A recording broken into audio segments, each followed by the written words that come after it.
இல்ல ரோகிணி, எனக்கு நல்லாவே தெரியும் உன் மனசுல என்னைக்குமே நான் தான், என் மனசுல நீ தான்ட்டு. ஆனா இவங்க எல்லாரும் சேர்ந்து தான் குழப்பி விட்டாங்க அப்படின்னு வந்து மனோஜ் சொல்ல ஷாக் ஆகி முத்து டேய் டேய் என்னடா பண்ணிட்டு இருக்க அப்படின்னு கேட்கும்பொழுது இதுக்கு முன்னாடி நடந்த சம்பவம் தான் அடுத்து அதிரடியான சம்பவம். ஸோ இந்த ப்ரெடிக்ஷன்ல இப்போ வந்து கவுன்சிலிங்க்கு கிளம்பிட்டு இருக்காரு மனோஜ் கிளம்பும் பொழுதே வந்து இந்த லாயர் கிருஷ்ணா வேற கால் பண்ணி மனோஜ் அங்க நீங்க எப்படி நடந்துக்கிறீங்கிறத அங்க பார்ப்பாங்க, இங்க இருக்க ஆட்கள் எல்லாம் அங்க என்ன நடக்குதுங்கிறத கோர்ட்டுக்கு சப்மிட் பண்ணுவாங்க.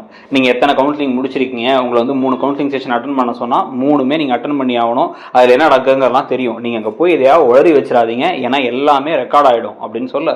இல்ல மேடம் இந்த தடவை நான் தெளிவா இருப்பேன், அவ என்ன பேசினா நான் விடமாட்டேன் அப்படின்னு சொல்ல. நான் சொல்றேன்ப்பா, நான் வந்து ஏகப்பட்ட கேஸ் பார்த்த லாயர், நானே 2-3 தடவை திக்குமுக்காடி போயிட்டேன், என்னடா இந்த பொண்ணு இப்படி பேசுது இப்படி கேள்வி கேட்குதுன்ட்டு. ஏன்னா பயங்கரமான அறிவாளியா தான் உங்களுடைய எக்ஸ் ஒய்ஃப் இருக்காங்க, அதை பார்த்து நடந்துக்குங்க, உங்க ஒய்ஃப் தான் அப்படின்னு சொல்லி அனுப்பின உடனே வந்து இப்போ வேற முத்துவும் மீனாவும் கூட போறாங்க. உடனே வந்து நீ போய் எதையாச்சும் அந்த கிறிஸ்டுக்காக சேர்த்து வைக்கிறேன்னு சேர்த்து வச்சிடாதடி அப்படின்னு வந்து விஜயா சொல்ல. அப்படிலாம் நான் பண்ண மாட்டேன் அத்தை, எனக்கு வந்து தெளிவா தெரியும் ரோகிணி இந்த வீட்டுக்கு வர்றது ரொம்ப தப்பான ஒரு விஷயம்னு தெரியும் அப்படின்னு சொல்றாங்க. சொல்லிட்டு உடனே மீனாவும் சொல்லி கிளம்பி போக மீனாவும் முத்துவும் கூட வந்து துணையா போய் நிக்கிறாங்க. உடனே வந்து ரோகிணிக்கு உன் கூட யாராவது வந்திருக்காங்களாமா அப்படின்னு அங்க இருக்கவங்க கேட்க, இல்ல நான் தனியா தான் வந்திருக்கேன், என் கூட தான் என் புருஷன் இருக்காரு அப்படின்னு வந்து மனோஜை கை காமிக்கிறாங்க. மனோஜ் வந்து யாருக்கு யாரு புருஷன் அப்படின்னா, என்ன இருந்தாலும் இப்ப நீ நானும் புருஷன் பொண்டாட்டி தானே மனோஜ், அதனாலதான் கவுன்சிலிங்கே வந்திருக்கோம், இதுக்கு பேரே கப்பல் கவுன்சிலிங் தானே, கரெக்ட் தானே மேடம் அப்படின்னு கேட்க, அங்க இருந்த வயசான ஒருத்தரும் இந்த அம்மாவும் ஆமா உட்காருங்க, எந்த பிரச்சனை இருந்தாலும் இங்க உட்காந்து பேசி தீர்த்துக்க முடியும், சட்டம் உங்களை வந்து பிரியறதுக்கு வந்து இடம் கொடுக்கறதுலாம் வந்து நீங்க வந்து ஓகே உங்களுக்கு வந்து ஒத்து வரல அப்படின்னா பிரிஞ்சிடலாங்கிறது சட்டத்துல இடம் இருக்கு. அதே சமயத்துல ஒரு கோர்ட் என்னைக்குமே முதல்ல உங்களை சேர்த்து வைக்கிறதுக்கு தான் முதல்ல முயற்சிக்கும். உங்களுக்குள்ள என்ன பிரச்சனை இதை சொல்லுங்க இப்ப அப்படின்னு சொல்ல.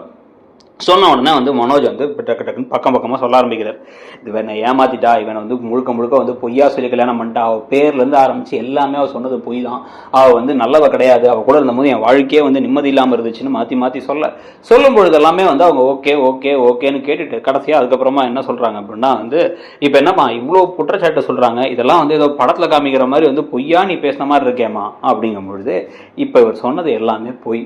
இவர் சொன்ன மாதிரி என்னோட பேர் கல்யாணிங்கிறது தெரியாதது, எனக்கு ஏற்கனவே கல்யாணம் ஆகி ஒரு குழந்தை இருக்குங்கிறது தெரியாதது, நான் மலேசியாவிலேருந்து வந்தவ இல்லை அப்படிங்கிறது தெரியாதது என் மாமியாருக்கும் என் மிச்ச குடும்பத்துக்கும் தான்.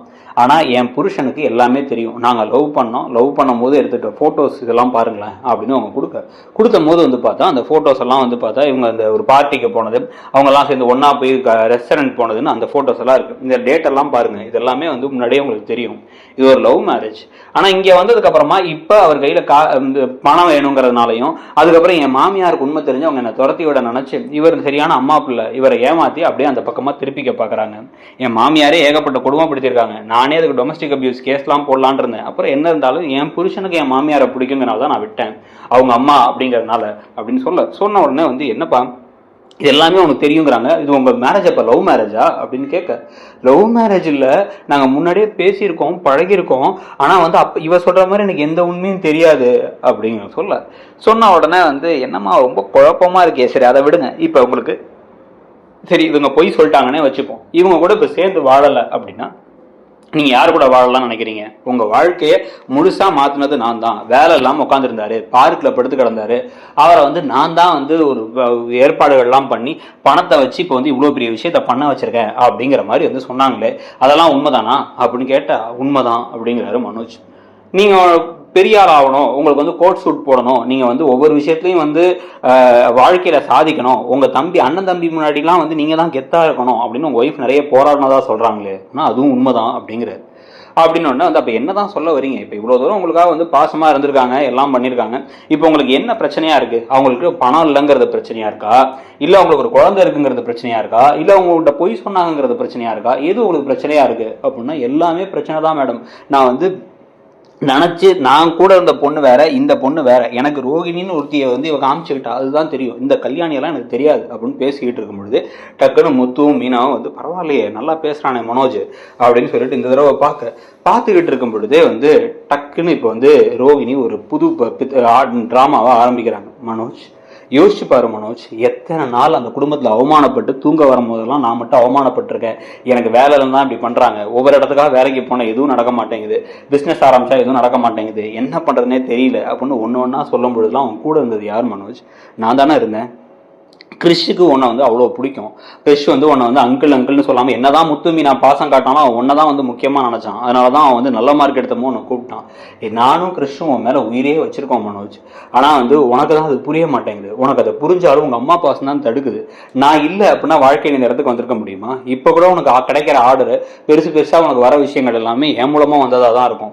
எல்லாத்துக்கும் காரணம் நான் தான். உங்கள் அம்மா அது எல்லாத்தையும் மாற்றி வைக்கிறாங்க. உன்னை வந்து நான் இல்லாததுனால உங்கள் அம்மா உன்னை டெய்லி ஏமாற்றி அவள் ஃப்ராடுக்காரி அவச்சு போய் சொல்றா அப்படி இப்படிங்கிறாங்க. ஆனா யோசிப்பாரு, உனக்கு எல்லாமே தெரிஞ்சாலும் கூட எல்லாமே சரி நீ நான் சொல்றேன். இப்போ நான் வந்து உங்ககிட்ட எல்லாத்தையும் சொல்லிட்டேன், நீ அவங்க அம்மாவுக்காக மறைக்கிற. சரி நீ தெரியலன்னு வச்சுட்டு நீ சொன்னதை ஒரு வாதத்துக்காக வச்சுக்கிட்டா கூட இப்பயும் யோசிப்பாரு, உனக்கு யார் சரியான ஒரு பொண்ணா இருப்பா, என்ன தவிர உன்னை யார் பாத்துக்க முடியும் அப்படின்னு வேற அவங்க அழகா வேற கிளம்பி சாரி எல்லாம் வந்து அப்படி வந்து இப்படி பார்த்து அவங்க கேள்வி கேட்கும் பொழுது அவர் திருதுன்னு முழிக்கும் பொழுது இவன் ஈஸியா ஏமாந்துருவான் போலே அப்படின்னு இந்த பக்கம் முத்து பார்த்துக்கிட்டு இருக்கும் போதே உங்க அம்மா என்னதான் உன் மேல பாசம் வச்சிருந்தாலும் அந்த வீட்டுல அத்தனை பேருமே உனக்கு எதிரிங்க தான்.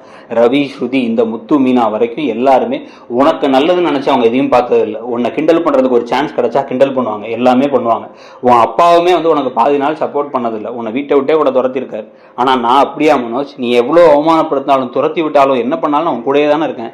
உங்க அம்மாவுக்காக நீ என்ன இன்னைக்கு வேணான்னு சொல்லிட்டேன்னா இப்பயும் ஒன்றும் இல்லை, சரி ஓகே உனக்கு டிவோர்ஸ் வேணுமா டிவோர்ஸ் வாங்கிக்கிறேன். அதே சமயத்துல என்ன கல்யாணம் பண்ணிக்கிறதுக்கு ஒரு ஆள் இருப்பாங்கன்னு நானும் வந்து தேடி இன்னொருத்தனை நான் கல்யாணம் பண்ணிக்கிட்டா இன்னொருத்தன் கூட நான் வாழ்றத, இன்னொருத்தன் கூட கையை பிடிச்சி நான் நடந்து போறத உன்னால பார்க்க முடியுமா மனோஜ் அப்படின்னு வந்து கேட்டு அங்க ஒருத்தன் வந்தானே என் ஃப்ரெண்டுன்னு சொல்லிட்டு ஒருத்தன் வந்து சந்தோஷம் ஒருத்தன் வந்தான். அவனுக்கு நான் ஒரு ஆர்டர்லாம் பிடிச்சி கொடுத்தேன். அப்ப அவங்க கூட பேசும்பொழுதே உனக்கு கோவமா ஆத்திரமா இருந்துச்சுல்ல, அதுதான் நிஜ வாழ்க்கையா இருந்துச்சு. என் கழுத்துல இன்னொருத்தனோட தாலி இருந்தா உன்னால அதை ஏத்துக்க முடியுமா மனோஜ் அப்படின்னு கேட்க இப்ப மனோஜ் கொஞ்சம் கொஞ்சமா ஏமாற ஆரம்பிக்கிறாரு. ஐயோ இவன் ஏமாந்துருவான் போலயே அப்படின்னு முத்துவ மீனாவும் திருப்பி ஒருத்தருக்கு பேசிக்கிட்டு இருக்க. அது எப்படி இன்னொரு கல்யாணம், உனக்கு தான் ஏற்கனவே கல்யாணம் ஆயிடுச்சு, இப்ப என்னையும் கல்யாணம் பண்ணிட்டேன், இன்னொரு கல்யாணம் பண்ணிப்பியா? சரி நான் பண்ணிக்கல, நான் பண்ணிக்கிட்டா உன்னால அதை ஏத்துக்க முடியுமா அப்படின்னு கேட்க இவர் அப்படியே முடிக்கிறார். நீங்க சொல்லுங்க, பதில் சொல்லுங்க மனோஜ், அவங்க கேட்கிற கேள்வி கரெக்டான கேள்வி தானே. நீங்க இன்னொரு பொண்ணு பார்க்க போலாம், இன்னொரு கல்யாணம் பண்ணிக்கலான்னு இருக்கீங்கல்ல, அதே மாதிரி இவங்களும் கல்யாணம் பண்ணி அவங்க இன்னொருத்தவங்க கூட சந்தோஷமா இருந்தா அவங்களுக்கு ஓகேவா அப்படின்னு வந்து கேட்க இல்ல அவ அப்படிலாம் பண்ண மாட்டா, அவளுக்கு எனக்கு ரொம்ப பிடிக்கும் அப்படிங்கிறாரு. அப்ப பிடிக்கும்னா அப்ப சேர்ந்து வாழ வேண்டியதானே தம்பி அப்படின்னு வந்து கேட்ட உடனே வந்து இப்படி திரும்பி பாக்குறாரு. பார்த்த உடனே மனோஜ் இப்பவும் சொல்றேன், என் மனசுல நீ மட்டும்தான் இருக்க, நான் அவன் கூட நான் சந்தோஷமா இருப்பேன், என் வாழ்க்கையோட முதல் காதலும் ஒரே காதலும் நீ தான் அப்படின்னு கையை அப்படி பிடிச்சிக்கிட்ட உடனே வந்து ரோகிணி எனக்கும் நான் பிடிக்கும் ரோகிணி, ஆனா எங்க அம்மா அதெல்லாம் ஒத்துக்க மாட்டாங்க அப்படின்னா பாத்தீங்களா இவங்க அம்மா தான் எல்லாத்துக்கும் காரணம் அப்படின்னு ரோகிணி இந்த பக்கம் திரும்ப ஐயோன்னு தலையில அடிச்சுக்கிறாங்க. முத்துவும் மீனாவும் டக்குன்னு இவர் கையை பிடிச்சி இவங்க வேற கட்டி வேற பிடிச்சிக்கிறாங்க. கட்டி பிடிச்சிட்டு வந்து நம்ம ஒன்னா வீட்டுக்கு போவோம், அத்தை கிட்ட சொல்லி புரிய வைப்போம், இல்லைன்னா கொஞ்ச நாள் நீ என் கூட வந்து என் வீட்டுல இரு அப்படின்னு சொன்ன உடனே இப்ப ஷாக் ஆயிடுறாங்க. இப்ப வந்து முத்துவும் மீனா இதே மாதிரி ஒரு விஷயத்த நடந்து மீனா ரோகிணி முழுக்க மனோஜை தான் பக்கம் இழுத்துப்பாங்களா, நீங்க என்ன நினைக்கிறீங்க, இந்த ப்ரெடிக்ஷனை பத்தி உங்களுடைய கருத்து என்னங்கிறத சொல்லிட்டு அழகு சீரியல்ல இருந்து பல ப்ரெடிக்ஷன் வீடியோஸ் நம்ம சேனல்ல இருக்கு. ஒருவேளை நீங்க சப்ஸ்கிரைப் பண்ணல அப்படின்னா மறக்காம சப்ஸ்கிரைப் பண்ணிக்கோங்க. தேங்க்யூ.